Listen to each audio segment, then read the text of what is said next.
आमच्या वागण्या वरवीं आमी देवाचें नांव उंच काडटात काय आमी तें सोकलां घालतात हें खूब म्हत्वाचें जावन आसा.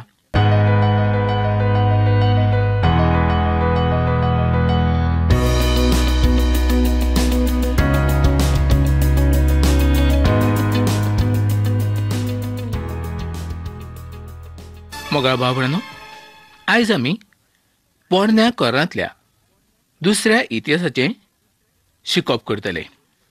पयल्या इतिहासाच्या निमाण्या आविसरांत आमी पळयलें की मंदिरा पासत लागणारें सगळें सामान दाविदान एकठांय केल्लें आसलें. मनीसूय तयार ताणें दवरलेले आसले. मुखेल अधिकाऱ्यांकूय त्या पासत ताणें उर्बा दिल्ली आसली.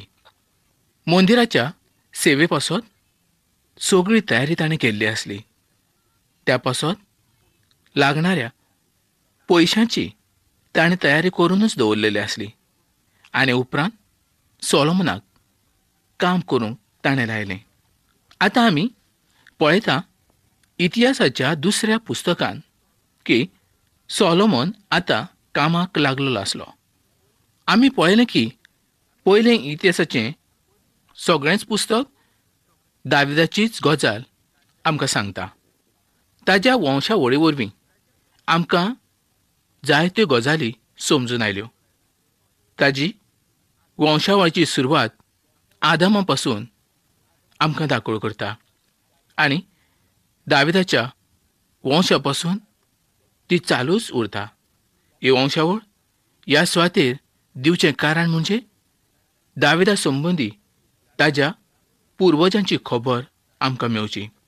दाविदाच्याच कुळा संबंदी ती जावन आसली, कारण दाविदाच्या घराण्यांत क्रिस्त जल्माक येवचो आसलो आनी नव्या कोराची सुरवात ह्याच वळीन जावंक पावता. जेजू क्रिस्त जो दाविदाचो पूत, ताजी वंशावळ ह्याच कारणां पासत ह्यो वंशावळी पवित्र पुस्तकांत दिल्ल्यो आसात. मोगाळ बाबळांनो, ह्या दोनी पुस्तकांनी म्हत्वाची खबर म्हणजे देवाच्या मंदिरा संबंदी सांगलेली आसा ती. जितली खबर राजाच्या पुस्तकांत दिल्ली आसली तितली ह्या पुस्तकांत दिल्ली आसा. पयल्या 9 आविसरांत सोलोमनाचो राजकारभार, तातूंतले 6 आविसूर मंदिराच्या बांदकामा पासत सांगलेले आसात. इश्टानो, देव हीच गजाल चड म्हत्वाची आसा हें दाखोळ करता. मंदिराचें बांदकाम हें सोलोमनाचें सगळ्यांहून व्हड अशें काम जावन आसलें. लोक सोलोमनाच्या बायलां संबंदी सदांच येवजीत आसात आनी जायते ते उलयतात, पूण हें ताचें काम खूब व्हड जावन आसलें. ताणें जायतीं बायलां केलीं, हातूंत देवाची खोशी नासली. हें सगळें देवाचे कुशे भायर ताणें केल्लें आसलें आनी ताकाच लागून ताजें राज दोशी जालें. इश्टानो, सोलोमन आपणाचें पातक लिपोवन दवरूंक शकनासलो, कारण कोणाचेंच पातक लिपोवन उरना. एक दीस देवाच्या मुखार तें उक्तें जातलेंच आनी त्या पातका प्रमाणें जण एकल्याक जट्टेक उबें रावचें पडटलें. जाणें जशें केलां तशेंच तांकां फावो जातलें. आयज आमकां सगल्यांकूच अशें दिसता, आमी कितें पातक केलां? आमी तर एकदम पवित्र जावन आसा. मोगाळ बाबळांनो, अशें जायना. मनशाचो स्वभाव पातकीच जावन आसा.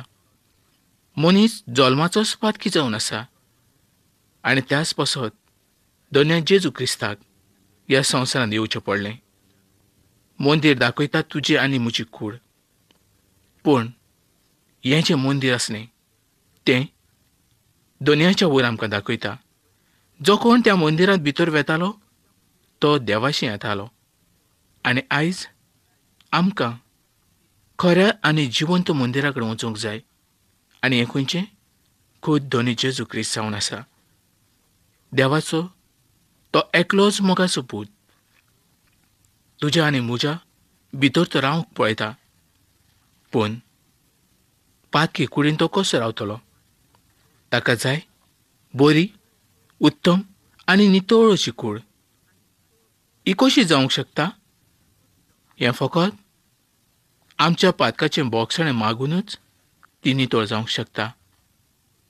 मोगाळ भावंडांनो, सुरवातीकूच ताणें मंदिराच्या बांदकामाची तयारी आमकां दिल्ली आसा. 10व्या आविस्वरा उपरांत इस्रायल देश दोशीं जाल्लो दाखयल्लो आसा.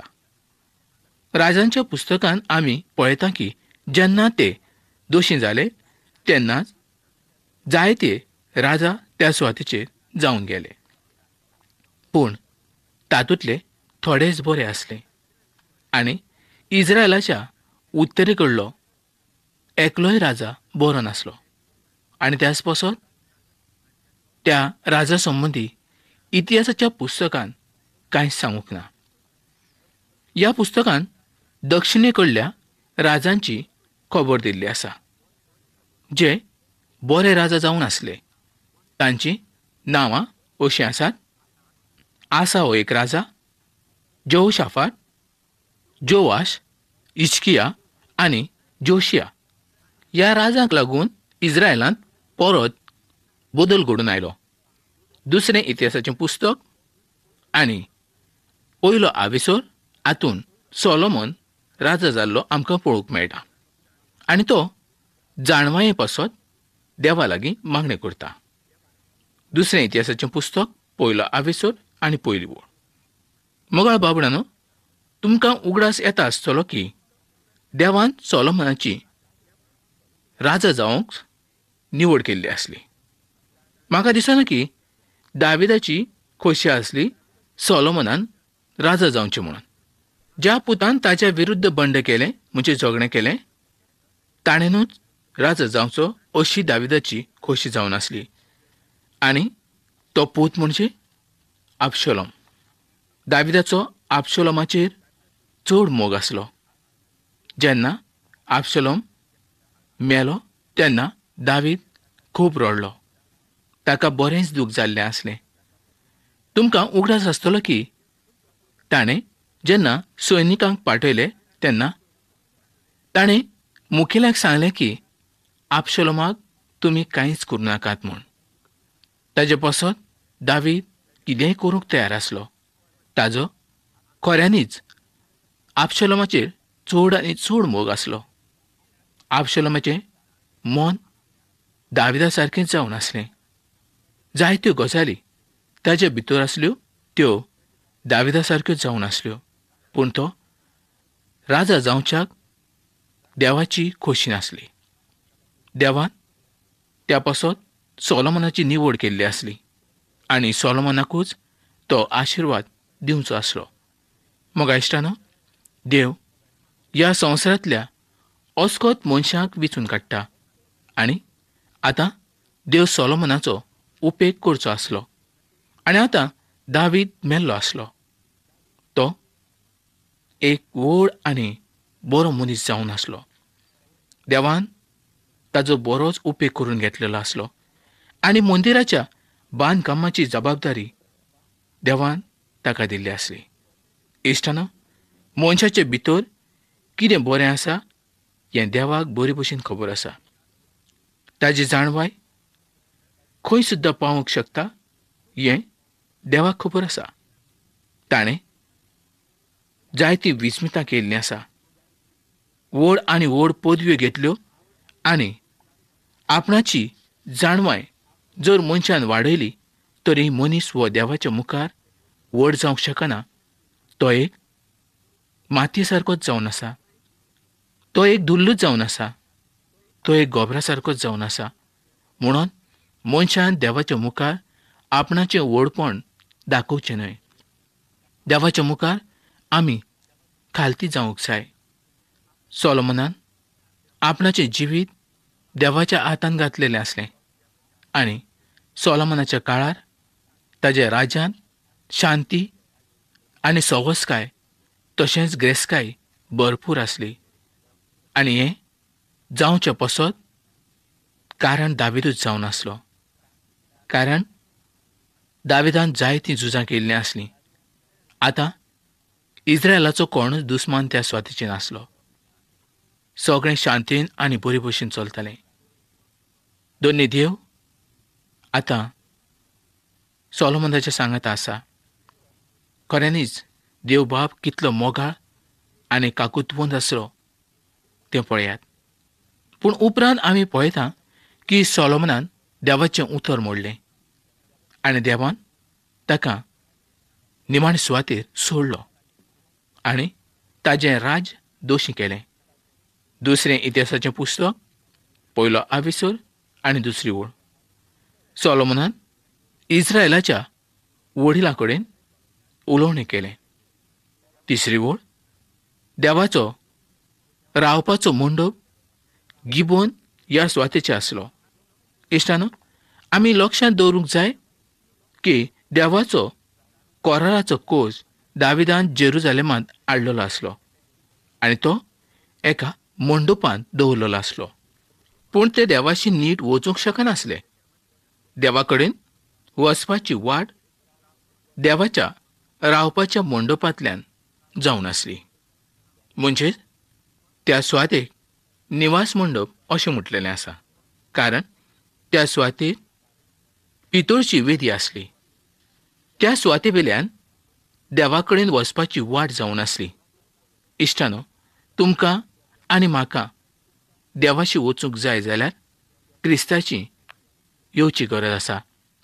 जेजू क्रिस्त वच खरी वाट जावन आसा, कारण आमच्या पातका वरवीं देवाच्या मोदें आनी आमच्या मोदें व्हड वणत आसली. ती जेजू क्रिस्ता वरवीं मोडून गेली.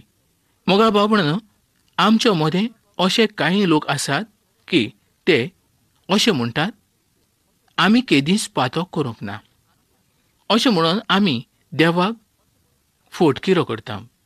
देवाचें उतर सांगता, सगळ्यांनी पातक केलां आनी देवाच्या आनंदभरीत दर्शनाक तें अंतरलां. आमच्या पातकाक लागून आमी देवाशी वचूंक शकनासले. पूण जेजू क्रिस्ताच्या वरवीं आयज आमकां देवाशी वचूंक वाट उदकी जाली. कारण जेजू तुमच्या आनी म्हज्या पासत कुर्साचेर मेलो आनी ताच्या रोगता वरवीं ताणें आमकां नितळ केलें. आयज आमकां सगळ्यांकूच दोनयाच्या कुर्साची येवंक जाय, ज्या वरवीं आमी देवाक वळखूंक शकतले. दुसरें इतिहासाचें पुस्तक, पयलो आविसर 7 ते 9 वळींनी आतां आमी पळोवया. देवान फकत दाविदाकूच बरी बासावणी दिली अशें न्हय, तर ताणें आब्रामाकूय बरी बासावणी दिल्ली आसली. तुजी संसद मळबावेल्या नोकेत्रां इतली जातली म्हूण. दुसरें इतिहासाचें पुस्तक, पयलो आविसर आनी 10वी ओळ. इश्टानो, सोलोमनान देवा कडल्यान जाणवाय मागून घेतली आनी देवान ताका ती जाणवाय दिली. हें एक ताजें काम व्हड अशें जावन आसलें. सोलोमनान आपणाच्या बापायचें आयकल्लें आसलें. दाविदान ताका सांगलेलें आसलें की सोरेस्पर देव तुका जाणवाय दितलो. हेंच सोलोमनाक उगडासाक आयलें आनी ताणें तशें देवा लागीं मागलें. जेन्ना देवान ताका विचारलें की तुका कितें जाय, तेन्ना ताणें म्हटलें, म्हाका जाणवाय दी. हें मागणें खूब म्हत्वाचें अशें जावन आसलें. आनी जें कितें सोलोमनान मागलें तें देवान ताका दिलें. देवान ताका जाणवाय दिली अशें न्हय, तर हेर गिरेस्तकायूय ताका भरपूर दिल्ली आसली. पूण उपरांत सोलोमनान देवा पासून पयस वयचें थारायलें. मनशान कितेंय थारावपाची गरज ना. सैतान आयज मनशाक देवा कडल्यान पयस व्हरूंक पळयता. सैतानाक नाका आमी देवाचीं भुरगीं जावचीं. आमी देवाच्या उतरा प्रमाण चलचें. ताका जाय आमी सैतानाचीच भक्ती करची. दुसरें इतिहासाचें पुस्तक पयलो आविसर 11वी आनी 12वी ओळ. देवान ताजे जाणवायेचें कौतुक केलें. मगा बावळनो, सोलोमनान ग्रेस्काय मागूंक ना, तर इस्रायलाचेर राज्य करचे पसत जाणवाय मागली. पूण उपरांत ताणें इस्रायलाच्या देवाच्या विरुद्ध पातक केल्लें आमकां पळोवंक मेळटा. ज्यो गजाली ताणें करूंक नाका आसल्यो त्योच ताणें केल्ल्यो आसल्यो. ताणें जायतीं बायलां करून घेतलीं. आतां पळोवया सोलोमनान कितें केलें तें.